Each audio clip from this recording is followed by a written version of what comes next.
இலங்கையில் எரிபொருளுக்கு கியூஆர் முறைமை மீண்டும் அறிமுகம் செய்யப்பட்டுள்ளது. இலங்கையில் எரிபொருளுக்கு கியூஆர் முறைமை மீண்டும் அறிமுகம் செய்யப்பட்டுள்ளது. கடந்த சில நாட்களில் எரிபொருளுக்கு மக்கள் மத்தியில் அதிகரித்த கேள்வி மற்றும் மத்திய கிழக்கு நாடுகளில் ஏற்பட்டுள்ள போர் காரணமாக எரிபொருள் வழங்கல் பாதை பாதிப்பு, முக்கியமாக ஹார்மஸ் ஜலசந்தி பாதிப்பு, உலக சந்தையில் எரிபொருள் விலையை $120 வரை அதிகரித்தது.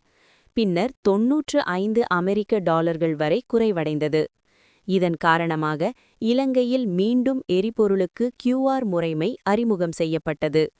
கடந்த சில ஆண்டுகளுக்கு முன்னர் இலங்கையில் பொருளாதார நெருக்கடி நிலையில் இந்த கியூஆர் முறைமை முதலில் அறிமுகம் செய்யப்பட்டது.